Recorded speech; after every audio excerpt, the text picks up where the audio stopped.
दोस्तों, वीडियो देखने के लिए आपका बहुत बहुत धन्यवाद। अगर नए वीडियो सबसे पहले देखने हैं तो चैनल की मेंबरशिप ज़रूर ज्वाइन करें। रिसाइटर में कैथरीन के आने से भीड़ और बड़ी हो गई। न सिर्फ ब्रायन आया था, बल्कि रोनन भी साथ चला आया। कई आकर्षक चेहरों के एक साथ दिखने से वहां मौजूद फैंस का ध्यान खींच गया। एक बड़े फैन ने यसीनिया को पहचान लिया। वो अपने पसंदीदा आइडल पर बहुत पैसा खर्च कर चुकी थी।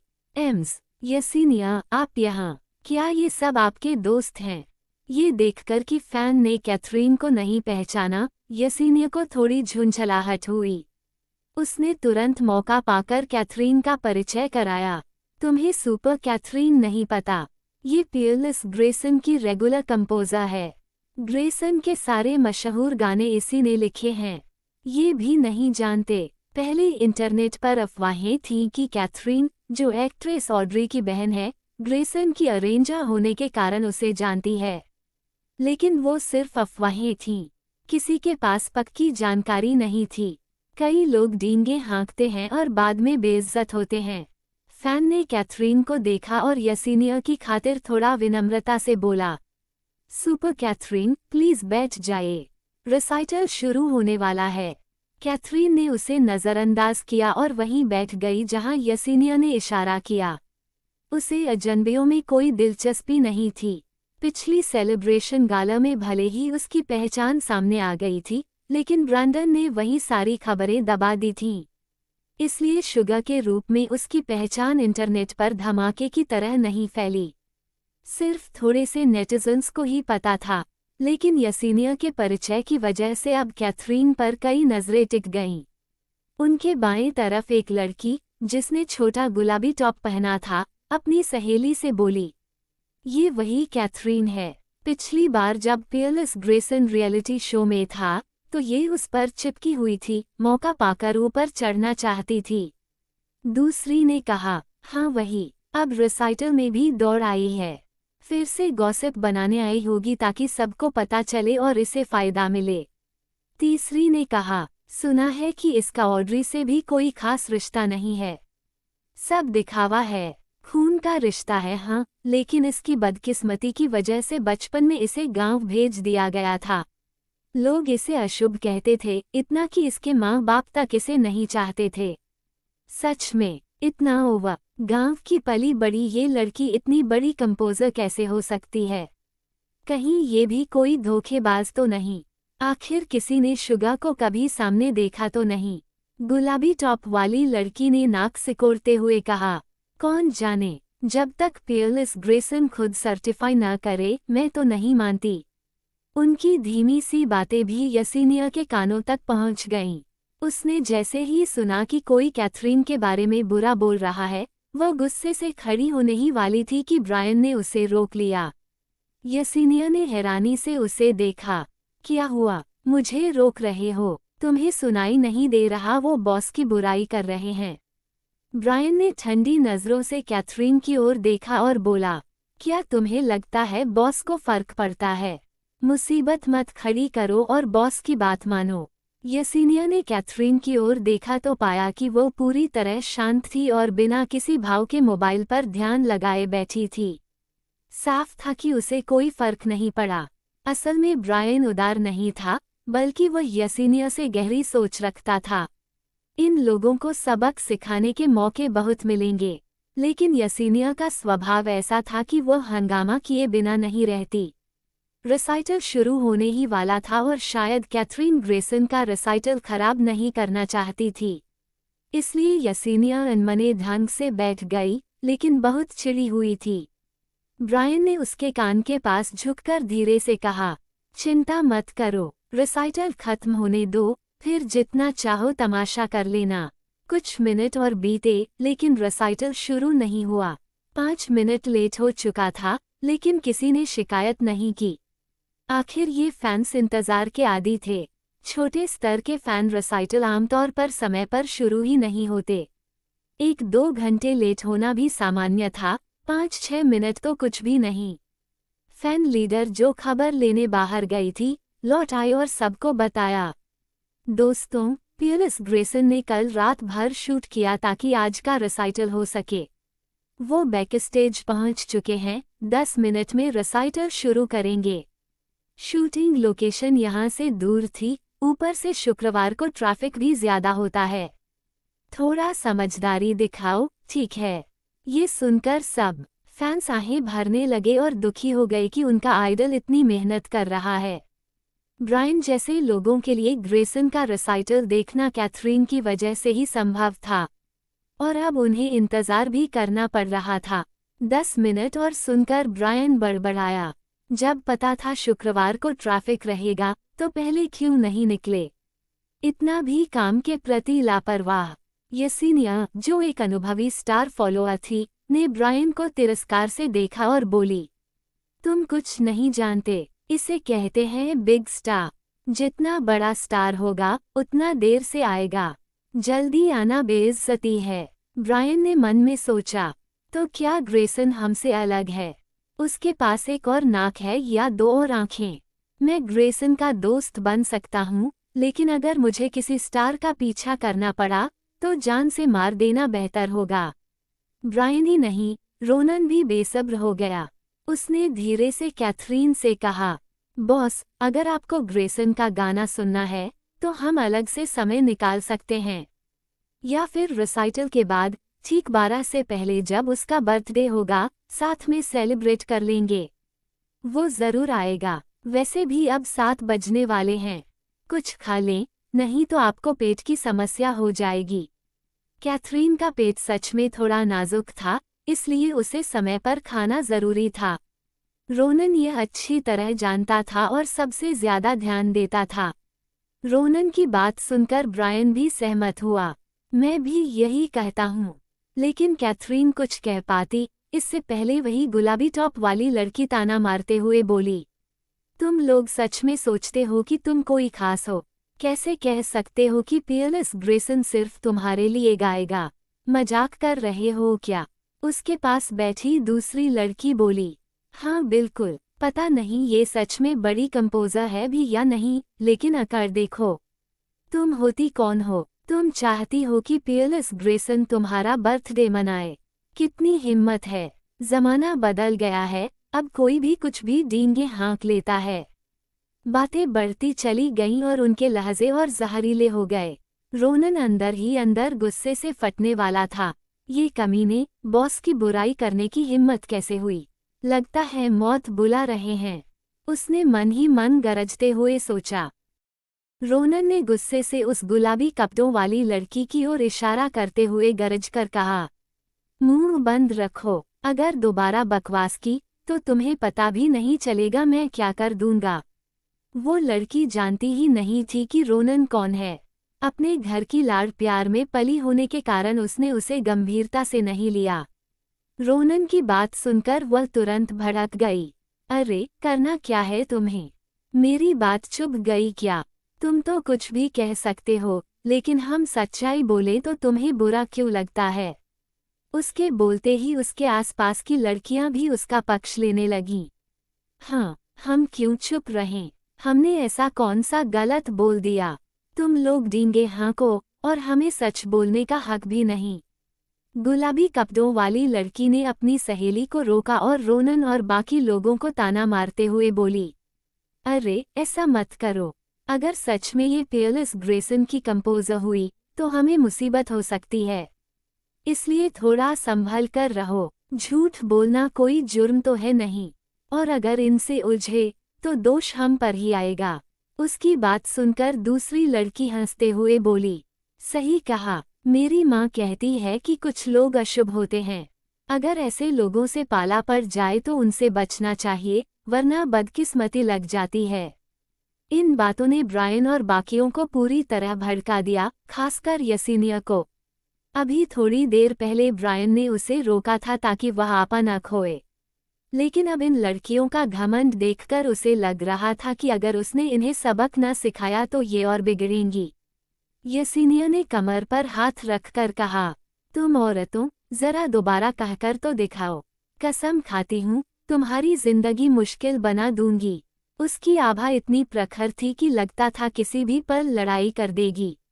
ब्रायन और रोनन उसके दोनों ओर खड़े हो गए और उसे सपोर्ट देने लगे। उनकी मौजूदगी ने वहां खड़ी लड़कियों पर दबाव डाल दिया, लेकिन फैंगल्स अक्सर एक साथ इकट्ठा होती थीं, इसलिए उनके बीच गहरी दोस्ती थी। गुलाबी कपड़ों वाली लड़की के इशारे पर उनकी सबसे बड़ी फैन, एलियना, भी आ गई। एलियना, इन लोगों ने पियरलेस ग्रेसन का अपमान किया है। इन्हें ऐसे ही छोड़ नहीं सकते। हाँ, और वो कैथरीन तो खुद को पियरलेस ग्रेसन की कंपोजर बताकर डींगे मार रही है कि वो सिर्फ उनके लिए गाएगा। जरा भी तमीज नहीं है इनमें। एलियना का चेहरा कड़ा हो गया। रोनन की पिछली बात वाकई उसे घमंडी लगी थी। उसके इशारे पर कई और फैंस भी जुट गए। गुलाबी टॉप वाली लड़की अपने साथियों को देखकर और उग्र हो गई।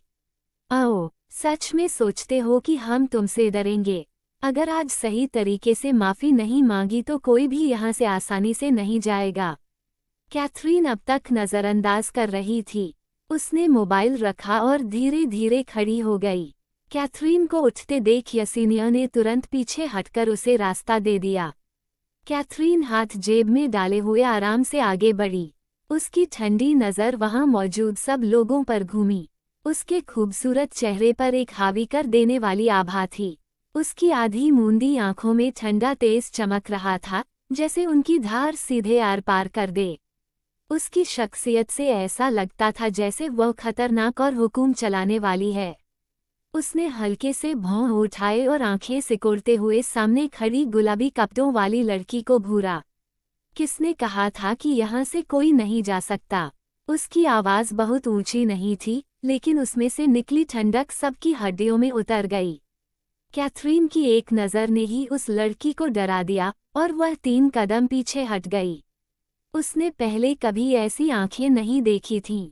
कैथरीन की एक झलक ने उसे ऐसे चुभो दिया जैसे कोई नुकीली तलवार हो। बिना सोचे समझे उसने नज़रें झुका ली और भाग जाने की इच्छा हुई।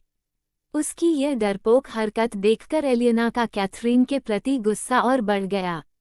सही कह रहे हैं सब। पियरलेस ग्रेसन ने खुद उसकी पहचान नहीं मानी और अब यहाँ आकर अकड़ दिखा रही है। मुझे कोई इज्जत नहीं दे रही, एलियना ने मन ही मन सोचा। अपनी फैंगल्स में जगह बनाए रखने के लिए उसे कैथरीन को सबक सिखाना जरूरी था। वो कैथरीन को घूरते हुए अहंकारी लहजे में बोली, अगर तुम यहाँ हो तो ग्रेसन की फैन हो और फैन क्लब के नियम मानने होंगे। मैं आदेश देती हूँ, सबके सामने तुरंत माफी मांगो, वरना मुझे सख्त होना पड़ेगा।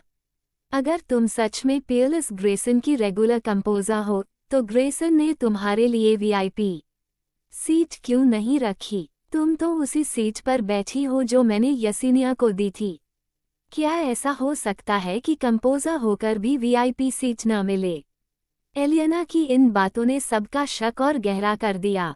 चारों तरफ से आवाजें उठने लगी कि कैथरीन झूठ बोल रही है। रोनन का गुस्से से मुट्ठी कस गई, उंगलियों की गांठें सफ़ेद हो गईं। ब्रायन भी गुस्से में था, लेकिन रोनन से थोड़ा शांत। आखिरकार किसी लड़की को मारना सही नहीं था। हल्का मारते तो असर नहीं होता और ज्यादा मारते तो मामला बिगड़ जाता। इसी तनातनी में कैथरीन ने अचानक रोनन की तरफ सिर मुड़कर कहा, ग्रेसन को मैसेज करो और कहो यहाँ आए। आखिर ये लड़कियां उसकी फैंस थीं, इसलिए उसे ही आकर सुलझाना चाहिए था। कैथरीन की बात सुनकर एलियना हंस पड़ी। वाह, नाटक से मन नहीं भरा। सच में सोचती हो कि एक कॉल करोगी और पियरलेस ग्रेसन दौड़े चले आएगा? तुम अपने आप को क्या समझती हो? लेकिन रोनन कॉल कर पाता, उससे पहले ही सामने के मंच से एक गहरी और मधुर आवाज़ गूंज उठी, मैं यहाँ हूँ। वो आवाज़ इतनी जानी पहचानी थी कि सबका ध्यान खींच गया। सबकी नज़रें स्टेज की ओर उठी। वहाँ ग्रेसन खड़ा था। उसने सिर्फ शर्ट पहन रखी थी, मेकअप पूरा भी नहीं हुआ था। वह हाथ में माइक्रोफोन लिए खड़ा था। कुछ लड़कियां खुशी से चीख पड़ीं, पियरलेस ग्रेसन, पियरलेस ग्रेसन आ गया। ग्रेसन ने अपनी तर्जनी होठों पर रखी और तुरंत शोर शांत हो गया। सबकी हैरान नज़रों के बीच ग्रेसन फुर्ती से स्टेज से कूदा और कैथरीन की ओर बढ़ गया। भीड़ खुद ब खुद रास्ता छोड़ती गई ताकि ग्रेसन तेजी से कैथरीन तक पहुंच सके। वो कैथरीन के सामने आकर खड़ा हुआ। उसकी आंखों में चमक थी, जैसे आग जल रही हो। अभी अभी उसके असिस्टेंट ने आकर बताया था कि बाहर कुछ फैंस झगड़ रहे हैं। वह जानता था कि ऐसा अक्सर होता है। ज्यादातर फैंस नौजवान होते हैं, जो भावुक और जल्दी टकराने वाले होते हैं। उसने असिस्टेंट को कहा था कि सबको समझाकर शांत करे, लेकिन जब असिस्टेंट लौटकर आया और बताया कि कैथरीन इस मामले में शामिल है, तो उसने बिना सोचे मेकअप आर्टिस्ट को धक्का दिया और माइक्रोफोन उठाकर स्टेज पर चढ़ गया। उसे सबसे बड़ी खुशी इस बात की थी कि कैथरीन उसे देखने आई थी। जैसे ही ग्रेसन ने कैथरीन को देखा, वह हल्का सा घबरा गया और माइक्रोफोन पकड़े हुए उसके हाथ पसीने से भीग गए। बॉस, आप यहाँ क्यों आई हैं? कैथरीन ने कुछ नहीं कहा, उसकी आंखों में ठंडापन था। उसने ग्रेसन के पीछे की दिशा में एक नज़र डाली। ग्रेसन तुरंत उसकी बात समझ गया। बॉस, ये सब मुझे संभालने दीजिए। ये कहकर ग्रेसन अपने फैंस की ओर मुड़ा, उसके चेहरे पर असाधारण गंभीरता थी। हमेशा अपनी कोमलता के लिए मशहूर ग्रेसन अचानक इतना गंभीर दिखा कि उसके फैंस डर गए। वे सब सहमकर एक कदम पीछे हट गए, खासकर फैन लीडर, जिसकी टांगें घबराहट से कांपने लगीं। ग्रेसन ने गहरी और ठंडी आवाज में कहा, किसने कहा कि कैथरीन नकली है? सामने आओ। इस बार ग्रेसन को कुछ साबित करने की जरूरत नहीं थी। उसकी सख्त मुद्रा से साफ था कि कैथरीन की पहचान असली है। सब फैंस का चेहरा पीला पड़ गया और कोई बोलने की हिम्मत नहीं कर सका। लेकिन ग्रेसन यहीं नहीं रुका। उसने ठंडी आवाज में फिर कहा, कैथरीन मेरी एक्सक्लूसिव म्यूजिक टीचर है, ये बात गलत है। सभी दंग रह गए। अभी तो ग्रेसन कैथरीन का बचाव कर रहा था और अब वही उसकी पहचान को नकार रहा था। क्या मामला उलझने वाला था? गुलाबी कपड़े वाली लड़की तुरंत बोल पड़ी। उसके चेहरे पर जोश था, मानो वह सबको बताना चाहती हो कि वो कितनी सही है। अब जब ग्रेसन ने कह दिया कि कैथरीन उनकी एक्सक्लूसिव म्यूजिक टीचर नहीं है, तो क्या आपको हमें माफ़ी नहीं मांगनी चाहिए? यसीनिया और बाकी लोग घबरा गए। वे समझ नहीं पाए कि ग्रेसन का मतलब क्या था। ग्रेसन और कैथरीन अच्छे दोस्त थे, तो वो उसके लिए क्यों नहीं बोल रहा? यसीनिया ने कैथरीन की ओर देखा और मन ही मन उसे बचाने का फैसला किया। लेकिन उसने देखा कि कैथरीन बिल्कुल शांत थी, जैसे उसे कोई फर्क ही न पड़ता हो। ब्रायन ग्रेसन की बात सुनकर परेशान हुआ और रोनन से सलाह करना चाहता था, मगर रोनन तो आत्मविश्वास से भरा बस मुस्कुराता रहा। ब्रायन को रोनन की मुस्कान देखकर सुकून मिला। उसे पता था कि रोनन को कैथरीन की सबसे ज्यादा परवाह है। अगर रोनन इतना शांत है, तो कैथरीन पर कोई आंच नहीं आएगी। ग्रेसन ने सामने खड़ी उस लड़की की ओर देखा जो खुशी से चिल्ला रही थी। उसकी आंखों में गुस्सा और नाराजगी साफ झलक रही थी। तो ये सब गड़बड़ तुम ही कर रही थी, उसने ठंडी और भारी आवाज में कहा। गुलाबी कपड़े वाली लड़की को पहले तो लगा ही नहीं कि ग्रेसन उसी से बात कर रहा है। वह अब भी आत्मसंतुष्ट होकर खड़ी थी। जब तक बगल वाली लड़की ने उसका हाथ जोर से खींचा, तब तक उसे सच का एहसास नहीं हुआ। उसने ऊपर देखा और ग्रेसन की बर्फ जैसी ठंडी और गुस्से से भरी नजरों से टकराई। वो डर गई और हकलाने लगी। ग्रेसन, आप मुझे ऐसे क्यों देख रहे हैं? क्यों? फिर मैं तुम्हें कैसे देखूं? मुझे सबसे ज्यादा नफरत ऐसे लोगों से है जो झूठ फैलाते हैं और अशांति पैदा करते हैं। अगर तुम न होती, तो आज ये सब हंगामा नहीं होता। ग्रेसन की आवाज तलवार जैसी तेज थी, जो सीधे उस लड़की के दिल में उतर गई। वो और आगे बढ़ा, उसके चेहरे पर बर्फ की एक परत सी जम गई थी। तुमने मेरी आइडल को बदनाम किया और मेरा कॉन्सर्ट बर्बाद किया। अब बताओ, मैं तुम्हारे साथ क्या करूं? गुलाबी कपड़े वाली लड़की घबराकर पीछे हटने लगी, चेहरा लाल हो गया। उसने बड़ी मुश्किल से कहा, लेकिन आपने ही कहा था कि वो आपकी एक्सक्लूसिव म्यूजिक टीचर नहीं है।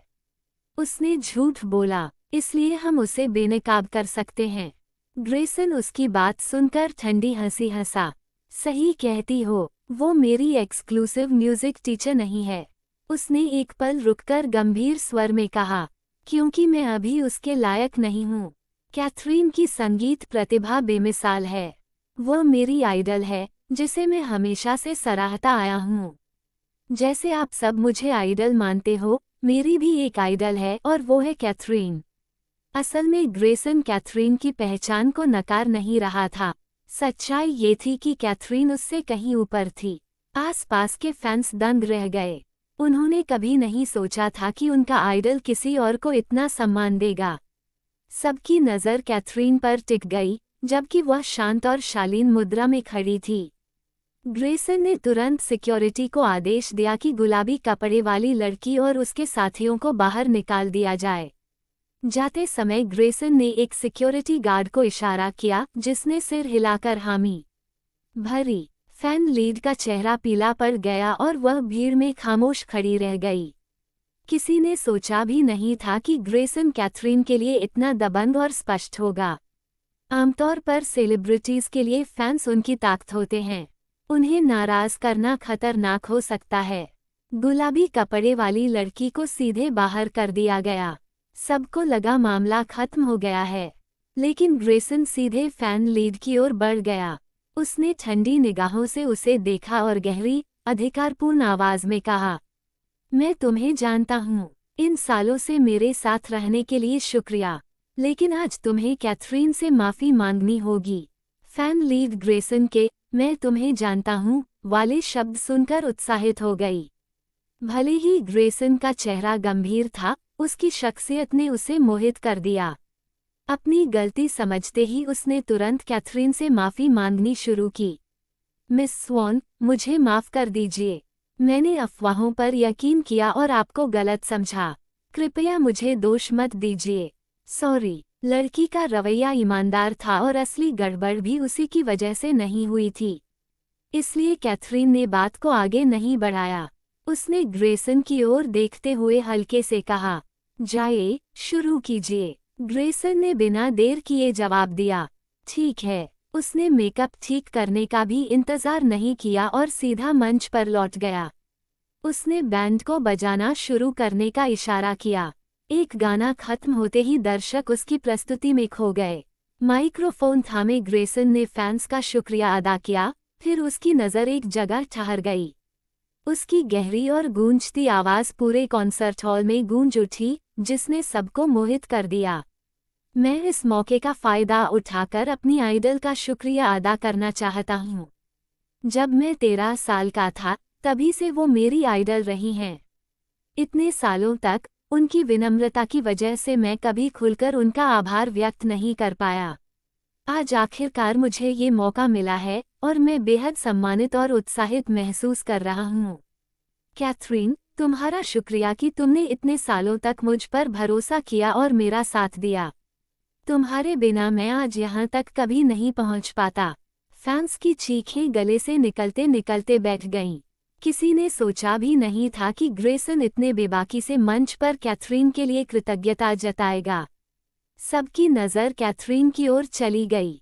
वे सोचने लगे उसकी प्रतिक्रिया क्या होगी। डंकन कॉर्पोरेशन में ट्रस्टन घबराहट में मोबाइल हाथ में पकड़े हुए दफ्तर के अंदर दौड़ पड़ा। वो इतनी तेजी से भाग रहा था कि पैक्सटन को भी संभलने का मौका नहीं मिला। ब्रैंडन तक पहुंचने से पहले ही ट्रस्टन चिल्लाया, मिस्टर डंकन, बहुत बड़ी समस्या हो गई है। ब्रैंडन ने शांत भाव से ऊपर देखा, उसकी ठंडी निगाहें ट्रस्टन पर जम गईं। उस एक नज़र ने ही ट्रस्टन को जड़ कर दिया। वो आगे बढ़ना चाहता था, लेकिन ब्रैंडन की आंखों से टकराते ही 10 फीट दूर रुक गया। वो आगे बढ़ने की हिम्मत नहीं कर पाया। ब्रैंडन ने होंठ हल्के से खोले और ठंडी, धीमी आवाज में कहा, बेहतर होगा कि तुम्हारी बात वाकई अहम हो, वरना मैं पैक्सटन को कह दूंगा कि तुम्हें यहीं से बाहर फेंक दे। इस इमारत में कुल 88 मंजिलें थीं और ब्रैंडन का दफ्तर सबसे ऊपर था। ऐसा लग रहा था जैसे ब्रैंडन सचमुच ट्रस्टन को नीचे गिराने का सोच रहा हो। ट्रस्टन इतना डर गया कि पूरा शरीर कांपने लगा, टांगें अनचाहे ही थरथराने लगीं। उसे अचानक अपने जल्दबाजी वाले फैसले पर पछतावा हुआ। खबर मिलते ही उसे सीधे ब्रैंडन के दफ्तर नहीं भागना चाहिए था। क्या पता, वो अपने विचारों से बाहर निकला और हिम्मत जुटाकर बोला, अगर बात कैथरीन के बारे में हो तो क्या वो काफी अहम होगी। काफी देर तक उसने ब्रैंडन के चेहरे को पढ़ने की कोशिश की, लेकिन वहां से कोई जवाब नहीं मिला। ब्रैंडन का चेहरा हमेशा से बर्फ जैसा सख्त रहा था, सालों से कभी न बदला। ट्रस्टन अब मुश्किल में था। घबराहट में उसने पैक्सटन की ओर देखा, मानो मदद मांग रहा हो। पैक्सटन को ट्रस्टन की बेवकूफियों में बिल्कुल दिलचस्पी नहीं थी। अगर ट्रस्टन और ब्रैंडन के बीच पुरानी जान पहचान न होती तो वह कब का उसे बाहर निकाल चुका होता। उसने आंखें घुमाकर ठंडी आवाज में कहा, मिस्टर लैम्बर्ट, मिस्टर डंकन चाहते हैं कि आप बकवास छोड़कर सीधे मुद्दे पर आएं। ओह, समझ गया, ट्रस्टन ने तुरंत कहा और जल्दी से मोबाइल आगे बढ़ा दिया। मिस्टर डंकन, मामला बहुत गंभीर है। आपको ये वीडियो देखना चाहिए। किसी ने कैथरीन को सबके सामने प्रपोज कर दिया है। जैसे ही ट्रस्टन के नाटकीय शब्द गूंजे, ब्रैंडन का चेहरा और गहरा हो गया। पैक्सटन का मन हुआ कि उसी वक्त ट्रस्टन का गला दबा दे। उसने मन ही मन गाली दी, तुमसे ठीक से बात करना नहीं आता क्या, मूर्ख। मिस्टर ब्रैंडन को भड़काना चाहते हो और सबको मुसीबत में डालना चाहते हो। वीडियो चल पड़ा और ग्रेसन की गहरी आवाज पूरे दफ्तर में गूंज उठी। जितना वे सुनते गए, ब्रैंडन का चेहरा उतना ही अंधकार में होता गया। पैक्सटन का दिल बैठ गया। उसे समझ नहीं आ रहा था कि किस्मत ने ट्रस्टन जैसे बेवकूफ को क्यों भेजा। बॉस कैथरीन से मोहब्बत करता है और अब कोई दूसरा आदमी उसे सबके सामने अपने दिल की बातें सुना रहा है। ये तो आफ्त मोल लेना हुआ। अब गए काम से, पैक्सटन ने मन ही मन बुदबुदाया। ब्रैंडन के चेहरे पर बर्फ जम गई और उसकी आंखें स्क्रीन पर जमी रहीं। ग्रेसन के हैंडसम चेहरे को घूरते हुए उसकी निगाहें और भी गहरी हो गईं। तभी ग्रेसन के बोल खत्म होते ही कैमरा घूमकर किसी और की तरफ गया। स्क्रीन पर एक बेहद खूबसूरत चेहरा उभरा, मगर वो चेहरा नींद में था। ब्रैंडन ने जब कैथरीन का शांत, सोता हुआ चेहरा देखा तो उसकी तीखी निगाहें धीरे धीरे नर्म पड़ गईं। उसके चारों ओर फैली ठंडी आभा धीरे धीरे गायब होने लगी।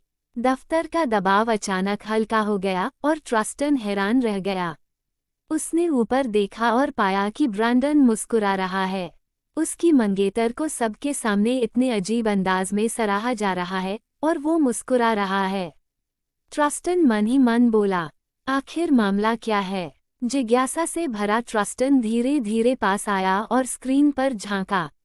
कैथरीन का सोता चेहरा देखकर उसका मन हुआ कि जोर से हंस पड़े, लेकिन इससे पहले कि वह कुछ समझ पाता, ब्रैंडन ने मोबाइल मेज पर उल्टा रख दिया। ब्रैंडन ने सिर घुमाकर पैक्सटन की ओर देखा। पैक्सटन तुरंत आगे बढ़ा और ट्रस्टन को बाहर ले जाने की तैयारी करने लगा। डरकर ट्रस्टन चिल्लाया, मिस्टर डंकन, आप इतने बेरहम नहीं हो सकते। मैं तो बस खबर देने आया था। क्या पानी तक पिलाए बिना ऐसे निकाल देंगे। ट्रस्टन की बातों पर ध्यान दिए बिना पैक्सटन उसे घसीटता रहा। दरवाजे तक पहुंचते ही ट्रस्टन ने आखिरी दांव खेला। मिस्टर डंकन, मेरे पास एक अहम जानकारी और है, उसने जोर से कहा। ब्रैंडन ने जैसे ही सिर उठाया, पैक्सटन तुरंत रुक गया। ट्रस्टन ने उसकी पकड़ छुड़ाई और ब्रैंडन के पास आया। मिस्टर डंकन, कैथरीन को ग्रेसन में कोई दिलचस्पी नहीं है, लेकिन वो लड़का बड़ा जिद्दी है। मेरा सुझाव है कि आप तैयार रहें। ब्रैंडन ने सिर उठाया, उसकी ठंडी नजरें ट्रस्टन पर टिक गईं। बस इतना ही। क्या ट्रस्टन उसे ग्रेसन से कमतर बता रहा था या ग्रेसन की तारीफ कर रहा था? उस एक नज़र से ही ट्रस्टन का कलेजा धड़कने लगा। उसने घबराकर गहरी सांस ली और धीरे से कहा, मिस्टर डंकन, मुझे लगता है ग्रेसन के इरादे साफ नहीं हैं। एंटरटेनमेंट इंडस्ट्री में उसका दबदबा है और उसके पास अपनी टैलेंट एजेंसी में हिस्सेदारी भी है। वो निवेश भी करता है और काफ़ी दौलत कमा चुका है। सबसे अहम बात, मुझे शक है कि उसका हैकर अलायंस से भी रिश्ता है। हैकर अलायंस का नाम सुनते ही ब्रैंडन की आंखें सिकुड़ गईं। क्या तुम्हें पूरा यकीन है? ठंडी आवाज सुनकर ट्रस्टन कांप गया, लेकिन सावधानी से सिर हिलाया। जी, 6 महीने पहले ग्रेसन और रेमंड एक बहुराष्ट्रीय प्रोजेक्ट पर मिडिल एस्ट्रिया में काम करने वाले थे। वहां के विद्रोही गुटों से उनकी ठन गई थी और बड़ा हादसा होते होते बचा। बाद में रेमंड ने कहा कि ग्रेसन ने हैकर अलायंस की मदद से मामला सुलझाया। रेमंड ट्रस्टन का कजिन था और ब्रैंडन उसे जानता था। अगर रेमंड की बात सच थी तो ग्रेसन का हैकर अलायंस से संबंध जरूर था। उस रिश्ते की असलियत अभी पता लगानी थी। ब्रैंडन ने सिर घुमाकर पैक्सटन की ओर देखा। पैक्सटन तुरंत झुककर बोला, जी सर, मैं तुरंत जांच करता हूँ। जाते जाते ब्रैंडन ने उसे रोक लिया और ट्रस्टन की ओर इशारा किया, उसे भी साथ ले जाओ। इस बार ट्रस्टन आज्ञाकारी बनकर साथ हो लिया। दफ्तर से बाहर निकलते ही उसने सारी भड़ास निकालनी शुरू कर दी। पैक्सटन, तुम्हारे बॉस को क्या हो गया है? मैं इतनी मेहनत से खबर लाया और उन्होंने मुझे पानी तक नहीं पिलाया। ऐसे ही धक्के मारकर निकाल दिया। क्या हम अब भी दोस्त हैं? पैक्सटन ने आंखें घुमाई और कुछ नहीं बोला। ट्रस्टन झल्लाते हुए बोला, ये कैसी कृतज्ञता है? मेरे साथ इतना बेरहम क्यों? तुमने खुद ही मुसीबत मोल ली। पैक्सटन ने बेधड़क कहा। ट्रस्टन इतना चिढ़ गया कि वहीं बेहोश होते होते बचा। आखिर यहाँ चल क्या रहा है? उसने मन ही मन सोचा। ग्रेसन मंच पर खड़ा होकर कैथरीन के सोते हुए चेहरे को देख मुस्कुराया। क्योंकि यह सिर्फ एक छोटा सा कॉन्सर्ट था जो उसने अपने वफादार फैंस को जन्मदिन पर धन्यवाद देने के लिए आयोजित किया था, इसलिए इसे बहुत भव्य नहीं बनाया गया था। शुरुआत में 3 गाने तय थे, लेकिन फैंस की रिक्वेस्ट पर एक और गाना गाकर उसने कॉन्सर्ट समाप्त किया। जैसे ही कॉन्सर्ट खत्म हुआ, रोनन ने हाथ बढ़ाकर कैथरीन को हल्के से थपथपाया और उसे जगा दिया। कैथरीन ने नींद से भरी आंखों से रोनन को देखा और सुस्त आवाज में पूछा, खत्म हो गया? हाँ बॉस, खत्म हो गया। मुझे ग्रेसन का मैसेज आया है। वो हमें सिक्योर पैसेज पर बुला रहा है, रोनन ने कहा और उसे हल्की गर्म कॉफी का कप थमाया। ये देखकर यसीनिया के मन में जलन भर गई। अभी अभी ग्रेसन ने इतना शानदार गाया था कि वो भी बाकी फैंस की तरह पागलों की तरह चिल्लाई थी। अब उसका गला जल रहा था और पानी खत्म हो चुका था।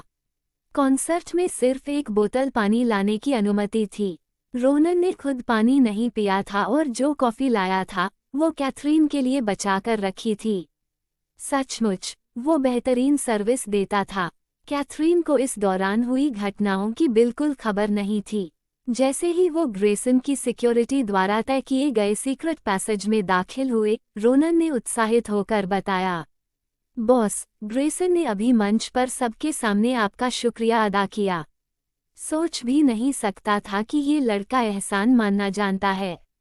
अगर मुझे कभी मौका मिला तो मैं भी पूरे स्टेज से आपको धन्यवाद दूंगा ताकि पूरी दुनिया देख सके। रोनन ग्रेसन से भी पहले कैथरीन के साथ था।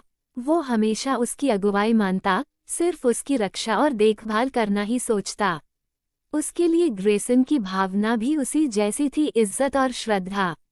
ऐसा है क्या? कैथरीन ने बिना किसी भाव के जवाब दिया। शायद इसलिए क्योंकि रोनन हर दिन उसका आभार व्यक्त करता था और वो इसकी आदी हो चुकी थी। ब्रायन किनारे खड़ा ठंडी हंसी हंस रहा था। उसे साफ लग रहा था कि कुछ गड़बड़ है। रोनन को ये अजीब माहौल समझ ही नहीं आया। ग्रेसन की निगाहें कैथरीन पर बहुत ही मोहक थीं। इसमें जरूर कोई दिक्कत थी। ये लड़का बॉस से मंच पर ऐसी बातें कहने की हिम्मत कैसे कर सकता है? ब्रायन अंदर ही अंदर गरजा, अगर मैंने कुछ नहीं किया तो डंकन परिवार की बदनामी होगी। ओह, तो तुम यहाँ हो। पीछे से हल्की भारी आवाज आई और सबने पलट कर देखा। ग्रेसन अपने असिस्टेंट को पीछे छोड़ते हुए तेजी से उनकी ओर बढ़ रहा था। उसकी निगाहें सिर्फ कैथरीन पर थीं। उसने हाथ हिलाकर उसे अभिवादन किया। कैथरीन जवाब देने ही वाली थी कि उसकी जेब में रखा फोन वाइब्रेट करने लगा। उसने इधर उधर देखा और फोन कान से लगा लिया। मुझसे बात कर रही हो? हाँ, रिसीवर से गहरी और आकर्षक आवाज आई। ग्रेसन की सधी हुई गहरी आवाज से बिल्कुल अलग ब्रैंडन की आवाज और भी गहरी थी, ऐसी कि कोई भी सुने तो दिल की गहराइयों तक उतर जाए। कॉन्सर्ट में गई थी। उसने पूछा। कैथरीन ने धीरे से हामी भरी। ब्रैंडन ने आगे कहा, डिनर का टाइम हो गया है, क्या मैं तुम्हें लेने आऊं? कैथरीन समझ गई कि यह एक हल्का सा सुझाव है। तुम भी आ जाओ, मैं अभी जा नहीं सकती। क्योंकि कैथरीन ने यसीनिया और बाकियों से साथ में डिनर करने का वादा किया था, वो अपना वादा तोड़ना नहीं चाहती थी। ठीक है, पता भेज दो, मैं बाद में आ जाऊंगा। ब्रैंडन ने फोन रखते ही इंतजार किया कि कैथरीन पहले कॉल काटे। ट्रस्टन ने पास खड़े होकर सब सुना और दंग रह गया।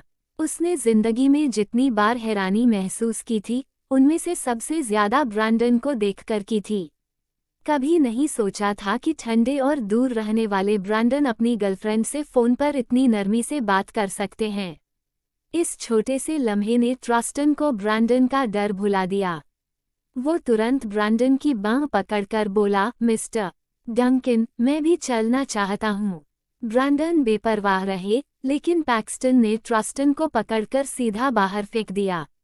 ट्रस्टन गुस्से में चिल्लाया, मिस्टर डंकन, आप मुझे ऐसे बाहर नहीं निकाल सकते, मैं बहुत काम आऊंगा। कैथरीन ने फोन रख दिया तो रोनन पास आकर बोला, बॉस, कोई और आने वाला है। हाँ, कैथरीन ने सिर हिलाया और ज्यादा कुछ नहीं कहा। रोनन समझ गया, ब्रैंडन के अलावा और कौन है जिससे कैथरीन खुद कॉल उठाए। ग्रेसन लगातार कैथरीन पर नजर रखे हुए था। उसने देखा कि कॉल उठाते समय उसकी आंखों में हल्की खुशी की चमक थी। वो हमेशा मानता था कि कैथरीन हर चीज से और हर किसी से दूरी बनाए रखती है, लेकिन अभी उसने महसूस किया कि कैथरीन किसी के लिए नर्म हो सकती है, बस उसके लिए नहीं। ग्रेसन के दिल में चुभन हुई, लेकिन उसने मुस्कान ओढ़ ली। बॉस, अब चलें। हाँ, चलो, कैथरीन ने कहा। वे एक बेहद निजी रेस्टोरेंट पहुंचे। यहाँ बुकिंग काफी पहले करनी पड़ती थी। ग्रेसन मेंबर था और जन्मदिन होने की वजह से उसे खास सुविधा मिली। लेकिन लॉबी में उनकी मुलाकात लरेन से हो गई। रिजॉर्ट पर आखिरी बार मिलने के बाद अब तक वो सामने नहीं आई थी। अलग अलग दुनिया में रहते थे, इसलिए टकराना मुश्किल था। सबसे पहले रोनन ने उसे देखा। उसने आंखें घुमाई और कैथरीन के करीब झुककर कहा, बॉस, लगता है आज हमारी किस्मत खराब है। फिर से मुसीबत मिल गई। कैथरीन ने उसकी निगाहों का पीछा किया और लरेन को देखा। उनकी नजरें मिली और हवा में दुश्मनी की चिंगारियां भड़क उठीं। लरेन उनकी ओर बढ़ी। पिछली मुलाकात अच्छे से खत्म नहीं हुई थी। अब क्या होगा, कोई नहीं जानता था। यसीनिया ने भी अनजाने में खुद को संभाला और सबसे बुरे हालात के लिए तैयार हो गई। लरेन आखिरकार कैथरीन के सामने आकर खड़ी हो गई, बस 20 इंच की दूरी पर। उसके चेहरे पर हल्की मुस्कान थी, लेकिन किसी वजह से सबको वो मुस्कान अजीब और डरावनी लगी। मिस स्वॉन, क्या संयोग है कि यहाँ आपसे मुलाकात हो रही है? लरेन ने कहा। उसके लहजे में दोस्ती और कटाक्ष दोनों का अजीब मिश्रण था। कैथरीन ने उसे बेरुखी से देखा और चुप रही। कैथरीन की ठंडी प्रतिक्रिया से लरेन के भीतर गुस्सा भड़का, लेकिन उसने उसे दिखाया नहीं, बल्कि और चमकदार मुस्कान बिखेरी। मिस स्वॉन, क्या आप अभी भी उस पुराने मामले को लेकर नाराज हैं? मुझे लगा था कि रिजॉर्ट की घटना के बाद आप भूल चुकी होंगी। क्या आप अब भी मन में रंज रखती हैं? लरेन ने तंज कसते हुए कहा।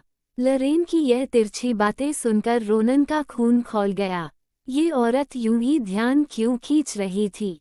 साफ साफ कैथरीन को नीचा दिखाने की कोशिश कर रही थी। रोनन इतना गुस्से में था कि उसका मन कर रहा था लरेन का चेहरा नोच ले और उसे सबक सिखाए। मगर लरेन अब भी घमंड से मुस्कुराते हुए खड़ी थी, जैसे कोई राइसी और बड़प्पन की नकली हवा बना रही हो। अगर आप अभी भी गुस्से में हैं, तो क्यों न मैं आपसे दोबारा माफी मांग लूं? आखिर हम यूं ही मिल गए हैं, तो पुरानी बातों को तूल क्यों देना? यसीनिया तक के सब्र का बांध टूटने लगा।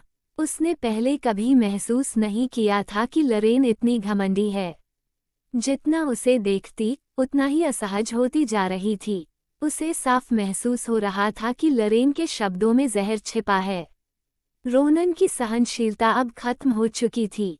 वो गुस्से से कांपता हुआ कैथरीन से फुसफुसाया, बॉस, कैथरीन ने धीरे से नजर उठाई, उसकी आंखों में बगावत की हल्की चमक थी। होठों पर मुस्कान थी, लेकिन उसमें शाही रौब झलक रहा था। शुरू करो, कैथरीन ने अचानक ठंडी आवाज में कहा। ये दो शब्द सुनकर सब दंग रह गए। किसी को समझ नहीं आया कैथरीन का मतलब क्या है। लरेन तक हैरान रह गई। उसने भौहें चढ़ाकर गंभीरता से पूछा, क्या शुरू करूं? अपनी माफी। अभी तो तुमने कहा था ना कि मुझसे माफी मांगना चाहती हो। कैथरीन ने गंभीर चेहरा बनाकर उसकी ओर देखा। लरेन का संयम टूटने ही वाला था। गुस्से से उसका दम घुट रहा था। कैथरीन के पीछे खड़े यसीनिया और बाकी लोग अपनी हंसी रोक नहीं पा रहे थे। कैथरीन का ये पलटवार बहुत ही बेरहम था। लरेन ने कभी सोचा भी नहीं था कि कैथरीन उससे दोबारा माफी मंगवाएगी। अभी थोड़ी देर पहले तक रोनन गुस्से से भरा हुआ था, लेकिन कैथरीन की बात सुनकर वह तुरंत खिल उठा। उसे अच्छी तरह पता था कि कैथरीन की चाल में कैसे साथ देना है। रोनन ने लरेन की ओर घमंडी नजरों से देखा और मुस्कराते हुए कहा, बिल्कुल, क्या तुम अपनी बात से पीछे हटना चाहती हो, लरेन? मुझे तो याद है कि सैनफोर्ड परिवार बिजनेस वर्ल्ड में अपनी ईमानदारी के लिए जाना जाता है। अगर मिस सैनफोर्ड की बात का कोई वजन ही न हो, तो बड़ी शर्मिंदगी होगी, है ना? लरेन गुस्से से कांप उठी। उसने कभी नहीं सोचा था कि कैथरीन इतनी ढीठ होगी, लेकिन उसने खुद ही ये गड्ढा खोदा था। एक बार पहले ही शर्मिंदा हो चुकी थी, और अब फिर से जलील होना पड़ रहा था। नहीं, ऐसा नहीं हो सकता, उसने मन ही मन कहा। आखिर यह रेस्टोरेंट की लॉबी थी। भले ही जगह प्राइवेट थी, लेकिन यहाँ भी कई लोग मौजूद थे। वो इस तरह अपनी इज्जत नहीं गंवा सकती थी। माहौल जैसे जैसे टकराव की तरफ जा रहा था, अचानक, यहाँ क्या हो रहा है? एक ठंडी आवाज ने सन्नाटा तोड़ दिया। सबकी नजरें घूमी तो देखा कि एक काले ट्रेंच कोट में शख्स बेहद रौबदार अंदाज में चला आ रहा था। वो ब्रैंडन था, उसके साथ ट्रस्टन भी था। ब्रैंडन को देखते ही लरेन की आंखों में उम्मीद की चमक आ गई। वो कोई होकर संवर गई और ब्रैंडन का स्वागत करने को तैयार हो गई। लेकिन उसकी हैरानी का ठिकाना न रहा जब ब्रैंडन ने उसकी ओर देखा तक नहीं। वो सीधे कैथरीन के पास पहुंचा और उसका हाथ पकड़ लिया। ब्रैंडन ने कैथरीन का हाथ थामते ही भौहें सिकोड़ लीं। गहरी आवाज में उसने असली चिंता जताई, तुम्हारा हाथ इतना ठंडा क्यों है? कैथरीन के जवाब देने से पहले ही उसने अपना कोट उतारा और उस पर डाल दिया। कैथरीन ने नीचे देखा, काले ट्रेंच कोट में लिपटी हुई थी, चेहरा हल्का नाखुश। क्या सच में इतनी ठंड थी?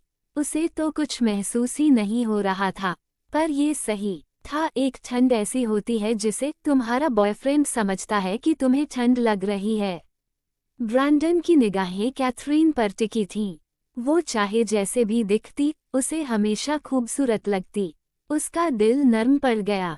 कैथरीन की हालत का ध्यान रखने के बाद ब्रैंडन अब और चीज़ों पर ध्यान दे सकता था। तुम लोग लॉबी में क्यों खड़े हो? प्राइवेट रूम में क्यों नहीं गए? कैथरीन से बात करते वक्त उसका लहजा अनजाने में नर्म हो गया। ब्रैंडन के सवाल पर कैथरीन ने लरेन की ओर इशारा करके कहा, ये कह रही थी कि मुझसे दोबारा माफ़ी मांगेगी, तो मैं इंतज़ार कर रही हूँ। कैथरीन की यह बात सुनकर लरेन का खून खौल उठा, लेकिन अब उसके पास पीछे हटने का रास्ता नहीं था। वो सोच भी नहीं पा रही थी कि ब्रैंडन जैसी शख्सियत कैथरीन जैसी मुसीबत खड़ी करने वाली औरत से मोहब्बत करेगा। लरेन ने बेचारगी भरे चेहरे के साथ ब्रैंडन को देखा। ब्रैंडन, मैं तो बस मिस स्वॉन से मिलकर अभिवादन करना चाहती थी, लेकिन वो नाखुश लगी। मुझे लगा शायद रिजॉर्ट वाली बात अभी याद हो, तो मैंने सोचा दोबारा माफ़ी मांग लूं। ब्रैंडन ने ध्यान से उसकी बात सुनी और गंभीरता से सिर हिलाया। अच्छा, ऐसा है। हाँ, लरेन की नज़रें मोहक थीं, वो ब्रैंडन की तरफ इशारे कर रही थी। तो ब्रैंडन, क्या आपको लगता है कि मुझे माफ़ी मांगनी चाहिए? ब्रैंडन ने ठंडी नज़रों से लरेन को देखा और बर्फीली आवाज़ में कहा, तुमने ही तो कहा था माफ़ी मांगना चाहती हो। तो करो, हमें जल्दी है, हमें खाना खाना है। ये सुनकर लरेन की आंखें अविश्वास से फैल गईं। उसने कभी सोचा भी नहीं था कि ब्रैंडन न सिर्फ कैथरीन को डांटेगा नहीं, बल्कि उल्टा उसे कैथरीन से माफी मांगने पर मजबूर करेगा। हाँ बिल्कुल, जल्दी करो, वरना खाना ठंडा हो जाएगा। रोनन ने भी बीच में चुटकी ली, चेहरे पर विजयी मुस्कान थी। बाकी लोग भी बोल उठे। ब्रैंडन के दबाव और सबके कहने पर लरेन को मजबूरन कैथरीन से माफी मांगनी पड़ी। कैथरीन, मैं रिजॉर्ट वाली घटना के लिए आपसे माफी मांगती हूँ। लरेन ने ह्यूमिलिएशन सहते हुए कहा, आंखें लाल थीं। अब खुश हो गई। लरेन के सवाल पर कैथरीन हल्के से हंस दी। कोई बात नहीं, अगली बार जब मुझसे मिलना तो फिर से माफी मांग लेना। ये सुनकर कैथरीन के पीछे खड़ी यसीनिया हंसी रोक नहीं पाई। कैथरीन की बात वाकई बहुत करारी थी। वह बिना कोई गंदी भाषा इस्तेमाल किए लोगों को गुस्से से पागल कर देना जानती थी। भीड़ की हंसी और मजाक ने लरेन को पूरी तरह शर्मिंदा कर दिया। उसने कभी सोचा भी नहीं था कि कैथरीन जैसी गांव की लड़की के पास इतने दांव पेंच और इतनी तेज जुबान होगी, जिससे वह इतनी बेइज्जती झेल लेगी। लरेन का चेहरा काला पड़ गया था। अगर उसने खुद को जबरदस्ती संभाला न होता तो अब तक जमीन पर गिर पड़ी होती। उसने दांत भींचते हुए कहा, ठीक है, मैं हमारी अगली मुलाकात का इंतजार करूंगी। उसने मन ही मन ठान लिया कि अगली बार कैथरीन को घुटनों पर बैठाकर उससे माफी मंगवाएगी। कैथरीन हल्की मुस्कान के साथ बोली, जरूर एम्फ। लरेन ने ठंडी सांस छोड़ी और गुस्से में वहां से निकल गई। उसके हाई हील्स फर्श पर इतनी जोर से धपा धपा कर रहे थे जैसे जमीन में गड्ढे बना दें। साफ था कि वह इस बार सच में बहुत गुस्से में थी। लरेन के जाते ही यसीनिया उछलते हुए कैथरीन के पास आ गई और उसे प्रशंसा भरी नजरों से देखने लगी। कैथरीन, तुम इतनी कमाल की क्यों हो? तुमने बड़ी आसानी से कासिया की नंबर 1 सोशलाइट को हरा दिया। मुझे तो साफ दिख रहा था कि तुमसे तंग आकर लरेन का पिछले 10 साल का बनाया हुआ नकली मुखौटा अब टूटने वाला है। लरेन सिर्फ कासिया में ही नहीं, बल्कि राष्ट्रीय स्तर की सोशलाइट लिस्ट में भी ऊंचे दर्जे पर थी। यसीनिया के बड़े बुजुर्ग हमेशा उसे लरेन से सीखने के लिए कहते थे, ताकि वह खुद को भी बेहतर बना सके और डंकन्स परिवार की प्रतिष्ठा भी बढ़ा सके। यसीनिया ने भी पहले यही सोचा था कि वह लरेन से तालमेल बनाएगी, क्योंकि लरेन उसके सामने अक्सर नकली शानो शौकत नहीं दिखाती थी। लेकिन कैथरीन को जानने के बाद यसीनिया ने अचानक अपना मन बदल लिया। अब उसे समझ आया कि वह पहले कितनी भोली और मूर्ख थी। कैथरीन, तुम्हें डर नहीं लगता कि लरेन तुम्हें नैतिकता के नाम पर फंसा देगी? मुझे तो लगता है उसकी हर बात खुद की तारीफ करने और तुम्हें नीचा दिखाने के लिए होती है। यसीनिया ने ईमानदारी से पूछा। कैथरीन ने जवाब दिया, जब तक मैं अपनी नैतिकता को अपने पास रखूं, कोई मुझे मैनिपुलेट नहीं कर सकता। कैथरीन की बात पूरी होते ही ब्रैंडन ने उसका हाथ पकड़ा और कहा, चलो अब खाना खाते हैं। यसीनिया वहीं खड़ी रह गई, उसका मुंह खुला का खुला रह गया। कैथरीन वाकई बहुत कूल थी। वह सचमुच गजब की थी। यसीनिया उसे इतनी एडमायर कर रही थी कि जब तक उसे होश आया, कैथरीन लगभग प्राइवेट रूम के अंदर पहुंच चुकी थी। वह जल्दी जल्दी पीछे भागी और बोली, सुपर कैथरीन, मेरा इंतजार करो। वहीं दूसरी ओर पीछे छूटे ग्रेसन की नज़रें कैथरीन का हाथ पकड़े ब्रैंडन पर टिकी रह गईं। ब्रैंडन के आते ही वह पूरी तरह से गुमनाम हो गया था। कई लोग उसे सुपरस्टार कहते थे और एक समय पर उसने भी यही मान लिया था कि वह इतना काबिल है कि कैथरीन के साथ खड़ा रह सके। लेकिन ब्रैंडन की मौजूदगी ने उसे एहसास करा दिया कि वह कितना छोटा है। उसे यह एहसास नफरत भरा लग रहा था। भले ही वह जानता था कि यह मुमकिन नहीं है, फिर भी वह छोड़ना नहीं चाहता था। ग्रेसन को ऐसे खोया हुआ देख रोनन बोला, ग्रेसन, यूं ही खड़े खड़े मूर्ति क्यों बने हो? बॉस और बाकी लोग तो अंदर चले गए। मैंने तुम्हारे लिए बर्थडे केक ऑर्डर किया है। चेस्टनट फ्लेवर है, तुम्हें और बॉस दोनों को पसंद है ना? जल्दी आओ। ग्रेसन मुस्कुरा दिया। उसे लगा रोनन कितना खुशकिस्मत है। काश वह भी रोनन जैसा सीधा सादा होता, जो कैथरीन को सिर्फ परिवार मानता था। ग्रेसन को पहले चेस्टनट फ्लेवर की कोई चीज़ पसंद नहीं थी, लेकिन बाद में उसने जाना कि कैथरीन को ये बहुत पसंद है। धीरे धीरे वह उसका भी पसंदीदा स्वाद बन गया। वजह सिर्फ एक थी, क्योंकि कैथरीन को ये पसंद था। अगले दिन कैथरीन क्लास में पहुंची और हमेशा की तरह सबका ध्यान उसी पर था। ग्रेसन के कॉन्सर्ट वाली घटना कल ही इंटरनेट पर फैल गई थी।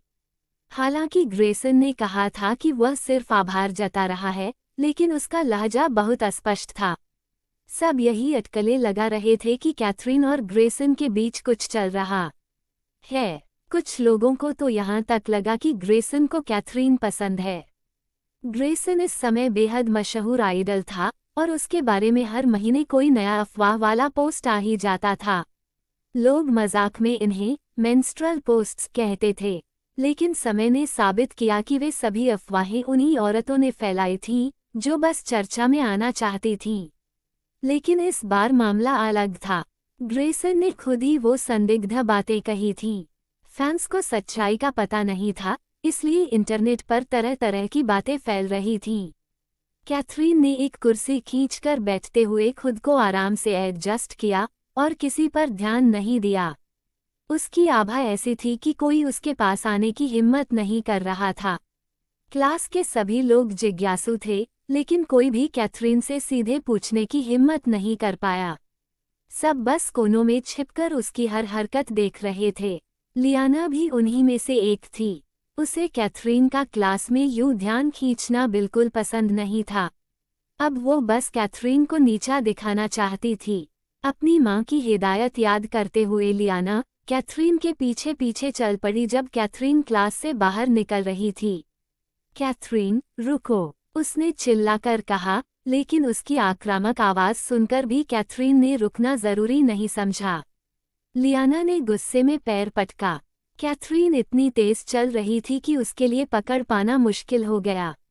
आखिरकार उसने अपना लहजा बदलते हुए पुकारा, कैथरीन, रुको, मुझे तुमसे कुछ कहना है।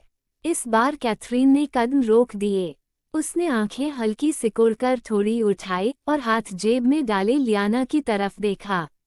उसकी बागी और अकड़ भरी अदा से लियाना गुस्से से कांप उठी।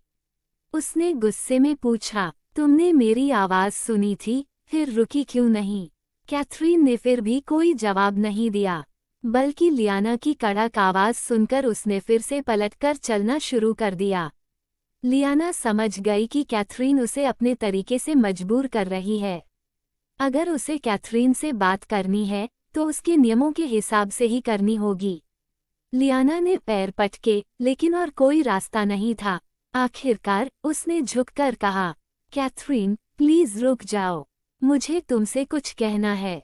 उसका लहजा नर्म हुआ, फिर भी कैथरीन ने कोई ध्यान नहीं दिया।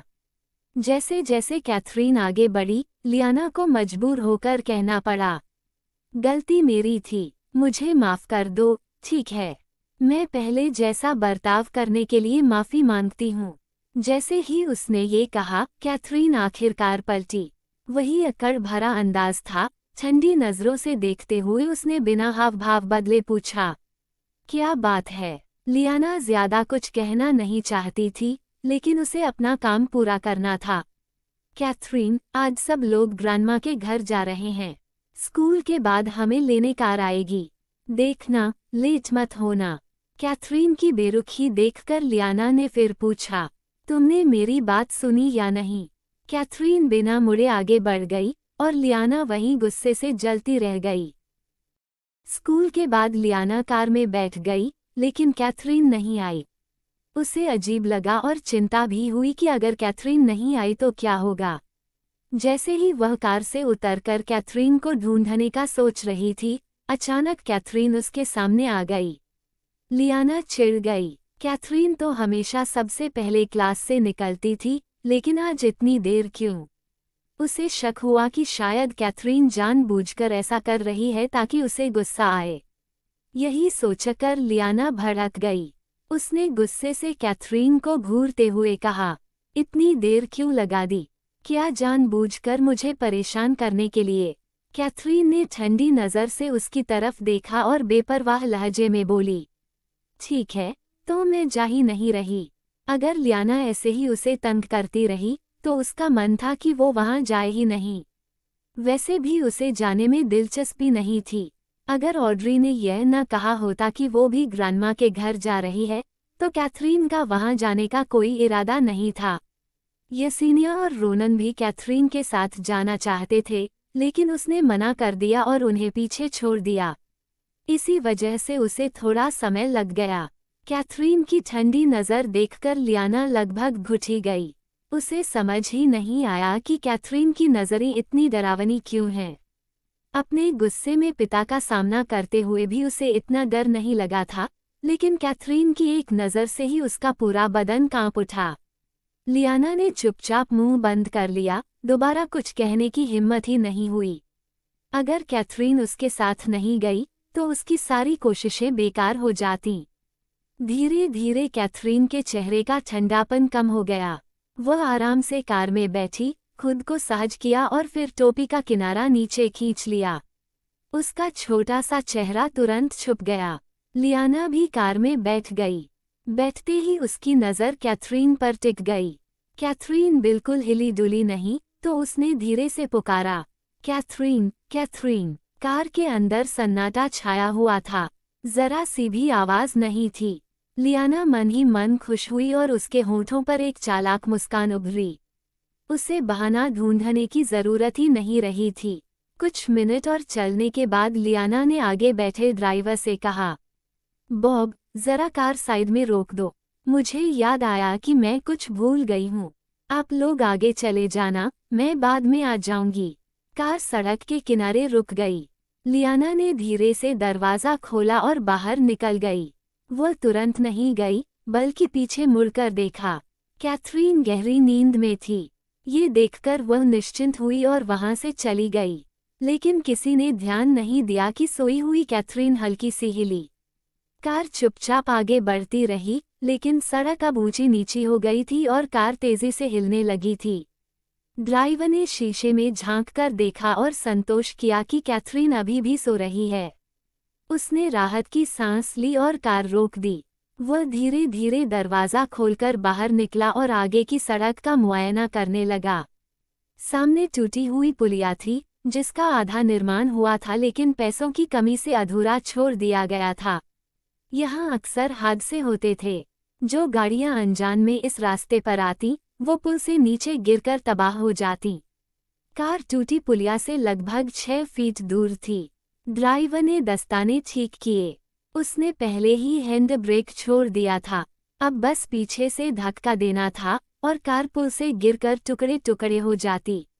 उसने सोचा था लड़की को सोने की दवा देना पड़ेगा, लेकिन ये तो पहले से मुर्दों जैसी सोई हुई थी। काम और आसान हो गया था। ड्राइवर की आंखों में एक खतरनाक चमक आई। वह कार के पीछे जाकर बुदबुदाया, मुझ पर बेरहमी का इल्जाम मत लगाना। अपने बॉस का रास्ता तुमने खुद रोका है। उसने कार पर हाथ रखा और धक्का देने ही वाला था कि अचानक किसी ने उसके कंधे पर जोर से हाथ रखा। ड्राइवर सहम गया, उसकी सांस अटक गई। धीरे धीरे पलटकर देखा तो सामने वही खूबसूरत चेहरा और खौफनाक आंखें थीं। कैथरीन ठंडी नजरों से उसे देख रही थी, होठों पर हल्की सी मुस्कान। उसने धीमी लेकिन खतरनाक आवाज में कहा, मुझसे मिलकर हैरान हो, तुम सोने का नाटक कर रही थीं। ड्राइवर ने भौहें सिकोड़कर पूछा। उसे यकीन नहीं हुआ कि इतने सालों के तजुर्बे के बाद भी एक लड़की ने उसे धोखा दे दिया। कैथरीन ने सख्ती से इनकार किया, नहीं, मैं सच में सो रही थी, लेकिन जब तुम कार से उतरे तो बहुत शोर किया और मैं जाग गई। ड्राइवर का दिल बैठ गया। उसने सोचा था सब चुपचाप हो जाएगा, लेकिन वह तो जाग गई। अब उसे तुरंत कार्रवाई करनी थी। उसने धीरे धीरे जेब में हाथ डाला। वहां नींद लाने वाला इंजेक्शन रखा था। अगर यह सुई कैथरीन के शरीर में लग जाती तो 3 सेकंड में वह बेहोश हो जाती, चाहे कितनी भी ताकतवर क्यों न हो। फिर वह कार को पुल से धक्का दे देता, बाहर से आग लगाकर सबूत मिटा देता। सब कुछ एक परफेक्ट हादसे जैसा लगता। लेकिन जब वह इंजेक्शन निकालने ही वाला था तो उसका चेहरा सख्त पड़ गया। जेब खाली थी। कैथरीन ने हाथ हवा में फैलाया और कहा, इसे ढूंढ रहे हो? उसकी हथेली पर वही सिरिंज रखी थी। ड्राइवर की आंखें फट गईं। उसका चेहरा डर और अविश्वास से भर गया। ये तुम्हारे पास कैसे आया? कैथरीन ने ठंडी हंसी छोड़ी। खून। उसकी हड्डियां कंपा देने वाली हंसी सुनकर ड्राइवर का पूरा शरीर सुन्न हो गया। उसने कैथरीन को कभी खतरा ही नहीं समझा था, लेकिन अब उसे एहसास हुआ कि मामला उसकी सोच से कहीं गहरा है। अगर कैथरीन ने उसकी जेब से सिरिंज निकाल लिया और बिना आवाज किए उसके पीछे खड़ी हो गई, तो अगर उसने उसके कंधे पर हाथ रखने की बजाय वही सिरिंज उसे लगा दी होती तो वह सोच भी नहीं पाया। कैथरीन से निकलती ठंडी आभा ने उसका मन अस्त व्यस्त कर दिया। उसकी आंखों में डर था और वह पीछे हटने लगा। तुम कौन हो? उसकी कांपती आवाज में साफ डर झलक रहा था। वह घबराकर पीछे हट रहा था और कैथरीन धीरे धीरे आगे बढ़ रही थी। आखिरकार उसने सोचा कि अब लड़कर ही देखना होगा। उसे यकीन नहीं हो रहा था कि वह एक लड़की से हार सकता है। उसने झटके से हमला किया, लेकिन कैथरीन पहले ही तैयार थी। उसने ठंडी आवाज में 3 शब्द कहे, नरक में जाओ। अगले ही पल सब खत्म हो गया। ड्राइवर ने जैसे ही हरकत की, कैथरीन ने तुरंत आगे बढ़कर वही सुई जो ड्राइवर उसके शरीर में चुभाने वाला था, उसकी ही बांह में घोंप दी। ड्राइवर ने छटपटाने की कोशिश की, लेकिन कैथरीन ने उसका हाथ इतनी मजबूती से पकड़ा था कि वह जरा भी हिल न सका। उसकी आंखों में भय छा गया। वह कैथरीन को अविश्वास से घूर रहा था। उसने कभी सोचा भी नहीं था कि इतनी नाजुक और सुंदर सी लड़की उसे हरा देगी। दवा का असर होना शुरू हुआ। ड्राइवर की चेतना धीरे धीरे खोने लगी। उसकी आंखों के सामने अंधेरा छा गया।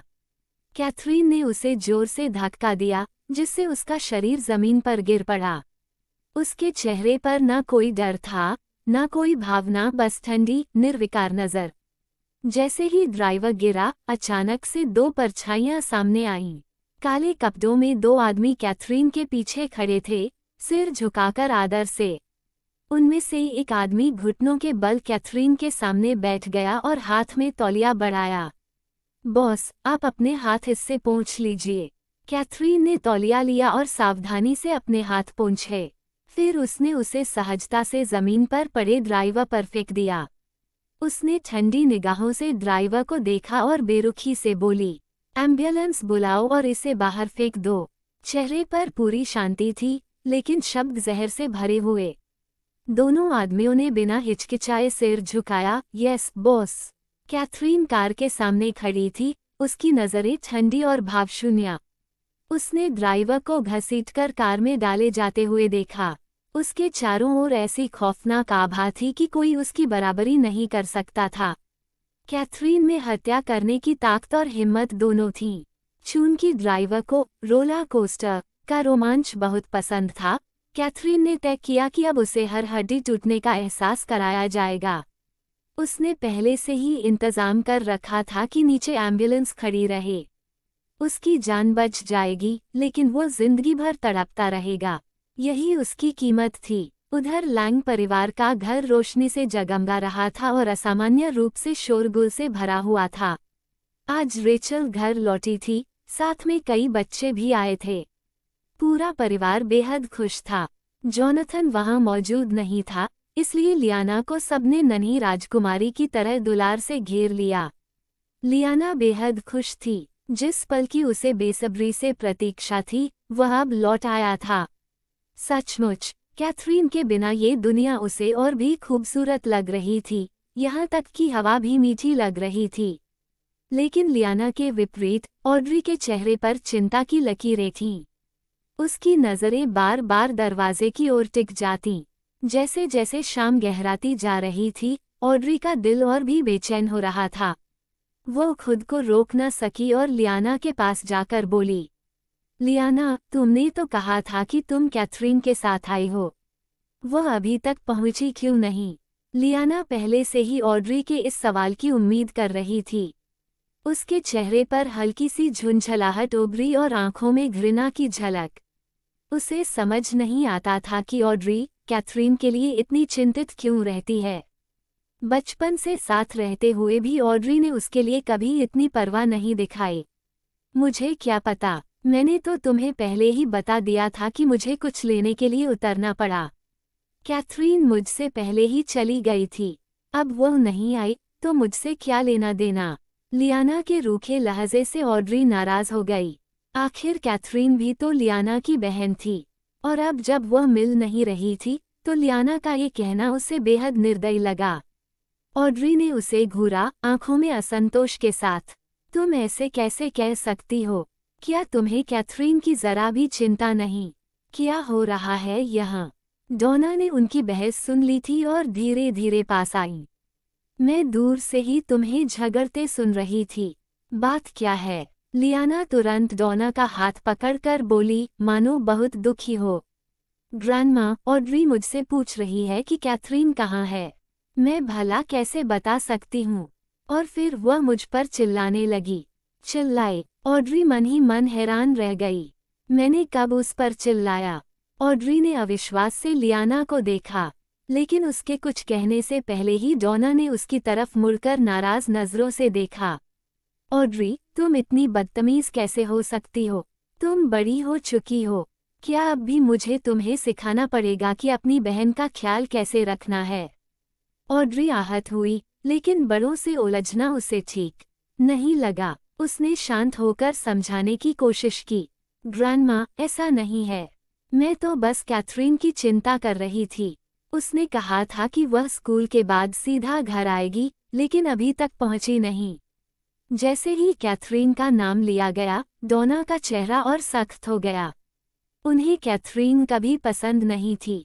वह अभी अभी कासिया लौटी है, गांव में पली बड़ी है, स्वभाव भी जंगली है। शायद रास्ते में कुछ देख लिया होगा और उसमें उलझ गई होगी। इसमें इतना हो हल्ला करने की क्या जरूरत है? लेकिन तुमने अपनी बहन को डांट क्यों दिया?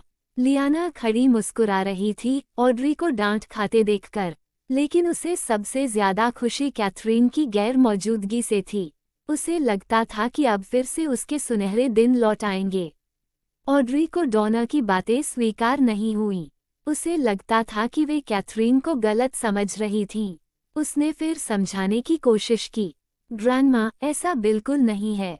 कैथी बहुत जिम्मेदार और भरोसेमंद है।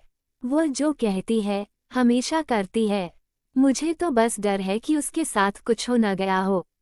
आखिर वह भी तो अकेली लड़की है और बाहर अंधेरा हो रहा है। ऑड्री की बात सुनकर डोना का चेहरा पूरी तरह काला पड़ गया। उन्हें उम्मीद नहीं थी कि ऑड्री उनसे बहस करने लगेगी। ये तो हद हो गई। पहले ऑड्री बहुत आज्ञाकारी थी। भले ही लियाना जितनी चतुर न हो, लेकिन वो हमेशा शालीन रही थी। लेकिन कैथरीन की वापसी के बाद से वह बदल गई थी। डोना को यकीन नहीं था, लेकिन अब वो मानने लगी कि सचमुच ऑड्री बदल चुकी है। डोना का चेहरा अचानक तूफानी बादलों जैसा गंभीर हो गया। उन्होंने ठंडी आवाज में कहा, अगर इतनी चिंता है तो जाकर खुद उसे ढूंढ लो। यहाँ तमाशा मत करो। तुम्हें जरा भी तहजीब नहीं रही। लगता है तुम्हारी नौकरी ने तुम्हें बिगाड़ दिया है। ऑड्री जानती थी कि परिवार ने कभी भी उसके मनोरंजन उद्योग में जाने को स्वीकार नहीं किया। उसे लगता था कि मेहनत और उपलब्धियों से शायद एक दिन परिवार उसका समर्थन करेगा, लेकिन उसकी मेहनत के बावजूद वे अब भी उसे नीचा समझते थे, मानो उसने परिवार की इज्जत मिट्टी में मिला दी हो। उसका सिर झुक गया, दिल टूट गया। भीतर से ठंडक उसकी आत्मा तक उतर गई और उसका शरीर कांप उठा। सबसे डरावनी चीज थी अपने ही अपनों की उपेक्षा, न कि बाहरी दुनिया की आलोचना। दर्द तो था, लेकिन इस समय ऑड्री को कैथरीन की चिंता उससे भी ज्यादा थी। उसने अपने गले में उठती रुलाई को दबाते हुए धीमी आवाज में कहा, ठीक है ग्रैंडमा, मैं खुद ही कैथरीन को ढूंढने जाती हूँ। बाद में लौट आऊंगी। किसी ने उसे रोका नहीं। वह धीरे धीरे मुड़ी और जाने ही वाली थी कि अचानक एक ठंडी आवाज गूंजी, जरूरत नहीं, मैं आ गई हूँ। उस आवाज ने कमरे की खामोशी को चीर दिया।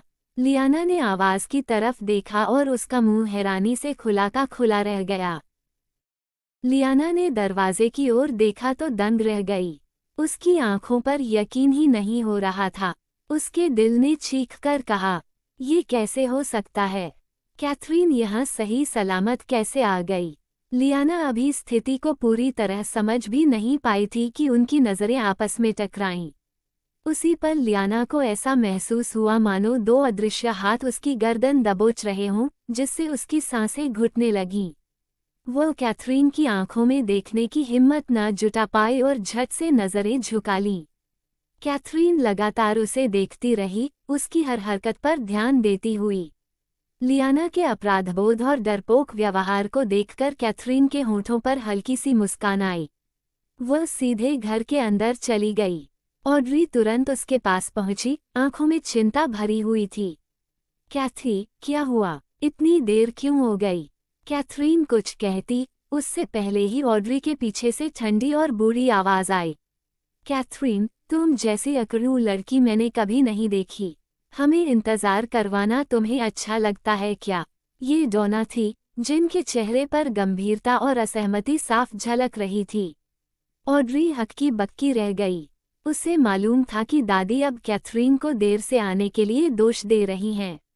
वो कैथरीन की तरफ से सफाई देना चाहती थी कि तभी रेचल कमरे में दाखिल हुई। जैसे ही उसकी नज़र कैथरीन पर पड़ी, उसका चेहरा काला पड़ गया। वह स्तब्ध और आश्चर्यचकित लग रही थी। तुम तो, रेचल अटकते हुए बोली। ये सुनकर सबकी नज़रें उसकी तरफ मुड़ गईं। ऑड्री को भी अब रेचल की यह हैरानी अजीब लग रही थी। कमरे में सबसे शांत कैथरीन थी। उसके होठों पर एक भयावना और ठंडी मुस्कान उभरी, जिससे कोई उसकी आंखों में न देख सका। कैथरीन एक कदम आगे बढ़ी, ऑड्री को अपने पीछे करते हुए, और सीधा रेचल को घूरते हुए बोली, माँ ने मुझे आने को कहा था। इसमें कोई दिक्कत है? या फिर कहीं ये? रेचल तुरंत समझ गई कि कैथरीन किस ओर इशारा कर रही है।